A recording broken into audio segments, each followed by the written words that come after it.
Hi, I'm Wynn, cycling instructor, and welcome to another episode of the Walmart Crappy Bike Show.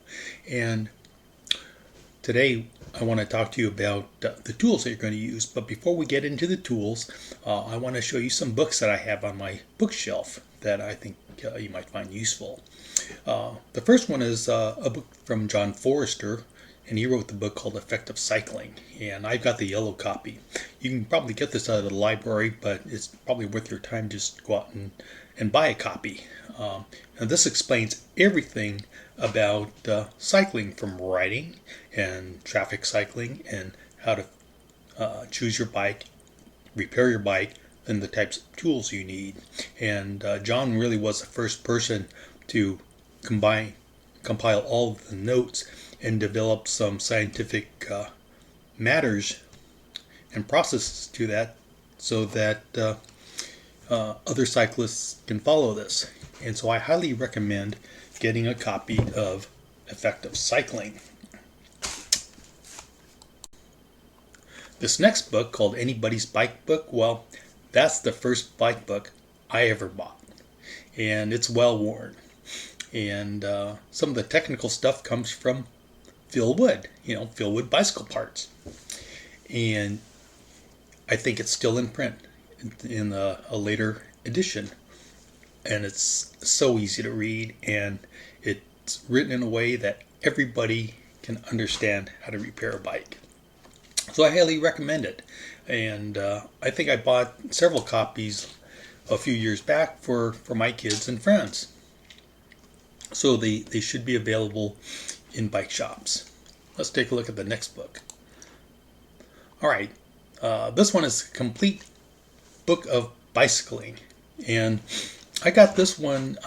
It's given to me when I started a cycling program in Newark Junior High School, and so this covers a lot of historical information. It wasn't historical then; it was state of the art. But it's if you see books like this, pick them up and give them more aid. This one is the Zen, the next book, the Zen and the Art of Road Bike Maintenance. And he has another one called, for mountain bike maintenance. And this is current stuff, and so it's worth having. And the reason why I have these books here is because they have a tools section of what they recommend you use for your bike shop or your home garage. Okay, and this next one here is called the Custom Bicycle. This one's pretty cool. This is an older book too, and it was given to me from the library at Newark. And this explains everything about frame building to assembling your bike. And so you read this, and you're gonna have a lot more information than you'll ever need. And so from there, let's go in to the intended video of what tools should you use if you're going to fix a Walmart crappy bike. So this is my 5-gallon bucket, and all of these tools fit inside of this, and it's a jumbled mess in there, but I'll empty it out and show you what we've got. So this is probably the minimum set of tools you would want to go around fixing Walmart crummy bikes. And certainly you can get by with less if you're only going to work on one-speed bikes. Let's start over here on this side. This is some multi-purpose grease from the auto parts store, and you don't need to carry a whole container of this. Just transfer it to a small container like this. This incidentally is what salsa comes in when you buy a burrito. And at the hardware store, buy some acid brushes that you can dip this in and smear the grease on. And then here's an empty tuna fish can or cat food can. The steel ones are nice because they're heavy, and so just keep these around for putting your parts in. This is the red magic oil. It originally had the oil from the hardware store in it, but I've since, when I've used that up, it's equal parts kerosene or lighter fluid or lamp oil with some SAE weight 30 weight motor oil and automatic transmission fluid. Later on, if you want, instead of using SAE weight 30 motor oil, just put a smaller amount, like a quarter of STP motor oil additive to it. It's very thick, and then fill the rest up with the thinner and some of the automatic transmission fluid. This is an old bottle of some whiskey, but it's been replaced with a label called lacquer thinner, and this is useful for putting onto a piece of paper towel, and then when you have to patch a tube, you wipe this over where the hole is, because this will remove the mold release, and then you can put the glue on it and then patch it, right? So lacquer thinner. This is some specialty oil that you probably may never need to buy. This is Bow Shield, this is Tri-Flow. Both are equally good, and you can use this as chain lube, but it's just an extra expense. It evaporates very quickly. These are pieces of ribbon, so that when you go to lube the chain using Red Magic or anything else, tie this on one of the links with an overhand knot, and then start from there. And then when you go all the way around, this will tell you when you've come to the end, and then you can take this off. Okay, this is a good indicator. This is a small piece of beeswax, and the paraffin doesn't work, so use this to lubricate the threads on nuts and bolts, the cables, and maybe even the seat post. Buy this from the farmer's market. The person who sells honey, ask them if they have beeswax, and they'll sell you a larger chunk. Just let it sit in the sun, get softened, and cut it into smaller pieces, and this will last you for quite a long time. Over here is the large wire brush, with the wood handle on it. This is useful for cleaning off rusty parts, nuts and bolts in the chain. Here's a smaller one, and get brass if you can, and this will get you into a smaller places. Here's a disposable paintbrush, 2 inches wide, that I've cut down so it's more stiff, and this is also useful. Here's a slip joint pair of pliers. You can buy this anywhere. You probably already have this. The brand, the quality is not that important. This is an 8-inch and a 12-inch adjustable wrench, and this is a Crescent wrench, Crescent brand, and Craftsman is really good too. Buy the best quality you can afford. This one's a cheap one, but it came from AliExpress. Okay, so an 8-inch and a 12-inch. A flat screwdriver of one brand and a Phillips screwdriver of another brand, so that when you see the handles, you know which one is which. This is a number 2 size. It's about 4 inches long. This is a number 2 size also, and it's also about 4 inch long. This is a thin hub wrench made by Tupri. This is actually a name brand of a Chinese manufacturer, and these are inexpensive, but getting a name brand is important because this is tool steel. If you buy a no-name brand, it'll probably be malleable steel, and the first time you use it, it'll fail. So this is a 2-step size, so it's a 13 and 15 millimeter width, and this is a 14 and a 16 millimeter width. And you only need to buy one, but be on the safe side, buy 2. Okay. You often seen these in the discount store. This came from Daiso, a Japanese shop in the Bay Area, and these are useful when you come across an axle nut that's been stripped and it's been rounded, and using pliers, and so to get it off, you won't be able to use your regular wrenches, so use this one time to get it loose, and then after that you're going to need to replace that nut because it's going to be in bad shape. This is a pedal wrench, a 15 millimeter pedal wrench. It's also a thin wrench, but it's thicker than this hub wrench, but it's thinner than a regular combination wrench. This happens to be Feedback Sports, but many manufacturers make these of different sizes and shapes. This also has a 15 millimeter, so you can take off an axle nut. Okay, but you don't need to buy this brand. This funny thing here, it's just a ruler, right? and I just pulled this up out of my garage just as an example. You need to carry a ruler or a tape measure. This is a lug installer for electricians, but this also has a die for 2.5 millimeter lugs, and this is the perfect size for installing a cable end tip for a bicycle. And you install that here, and when you crimp that down, that cable tip will never fall off. Here's a pair of diagonal cutters. This one happens to be from Ace. It's the medium size. And when you look at these, make sure that the teeth line up. If they don't line up, if they're offset, pick another one. If you already have a pair and they don't line up, then use a file to file it so that they come in line, right?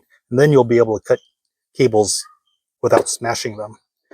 This is another set of cable cutters. These are the preferred type. This one is an HKP. I bought this at Orchard Supply. This is very nice. It's a Japanese brand, and there are several manufacturers of this. You can always buy cable cutters at the bike shop. They're usually much cheaper in quality, but they do have an anvil on the inside on some of them that'll allow you to crimp a cable end, but none of them are of this quality, right? This is a needle nose plier. Buy the best needle nose plier you can find. That means don't buy Harbor Freight. And all of these tools you can find. First, look at garage sales and estate sales, and then look on Craigslist. Talk to friends that have tools that they might be selling, because the better this tools you have, the better mechanic you will be. It's hard to be a good mechanic when you have lousy tools. These are headset wrenches, and they come in various sizes. If you're not sure, just get one of everything. So this is a 30 millimeter wide, and this is a 32 millimeter. Here's a 36 and a 40, and this is a 33 and a 34. Okay, and these are large enough so that your 12-inch adjustable wrench won't fit. You'll need to move to the next largest size, which is a 14-inch. These are offset wrenches, and this is an 8 and 10 millimeter. You'll need an 8 and a 10 on a bike. This is a 14 and 17. You'll need the 17 to take the lock, to loosen the lock over nut on the hub. This is a 9. A 9 is 9 millimeters necessary for loosening the pinch bolt on shifters, if it uses that. And here's a 15 millimeter. A 15 millimeter, like on this pedal wrench, is for loosening the axle nut. Here are some spoke tools, nipple wrenches. Use that in conjunction with the needle nose pliers. So with one hand you're clamping the spoke, and the other one is you're loosening or tightening the spoke nipple to bring the wheel in true. But it takes some practice, so if you don't know how to do this, don't buy them. Carry some spare tubes of the tires size of bikes you're going to be servicing. So if it's 20-inch bikes, carry only 20-inch tubes.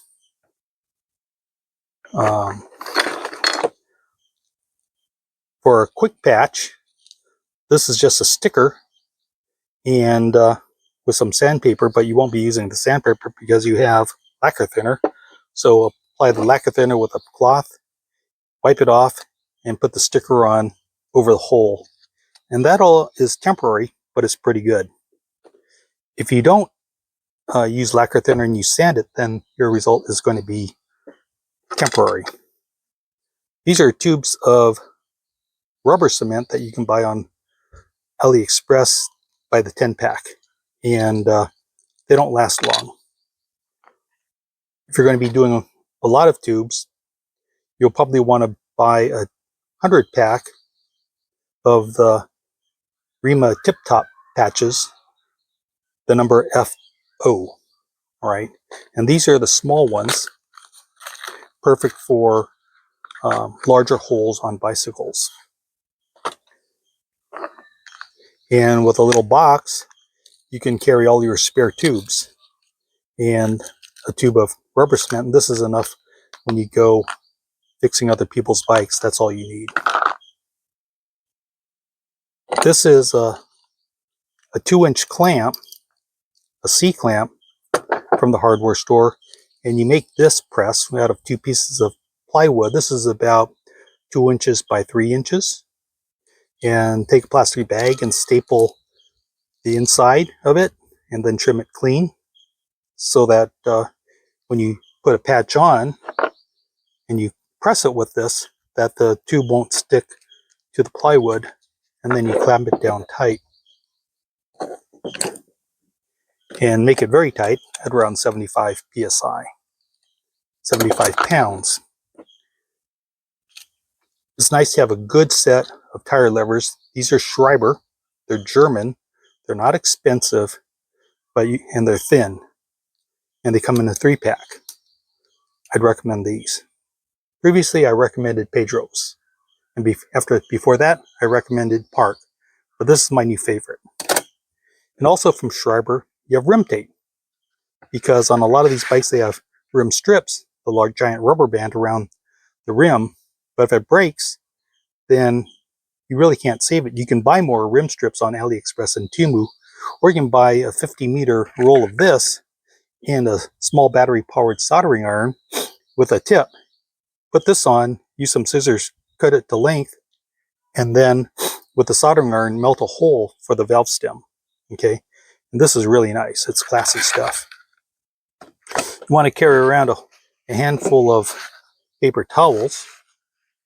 If you're going to carry a ratchet and some sockets, then find a piece of copper pipe that you can stick it in the handle and get additional leverage on, because sometimes the ratchet handle isn't long enough. This is a floor pump, but it's a small floor pump. It's not full size, because when you're riding around on your bike, you don't really have the space for a full-size floor pump, so a small one. And the hose is short too, and I put on a dual-headed chuck here. But if you have a single chuck for a car style, that's perfect for working on Walmart crappy bikes. And some shop towels. And this is probably enough for you to get started. And once you have more experience, you'll figure out which other things you'll need, and you can acquire this. But all of these will fit in a 5-gallon bucket. And you probably have a lot of these already at home, or from family members, or from neighbors. But just collect what you have, and you'll be on your way in no time. So until my next video, happy cycling.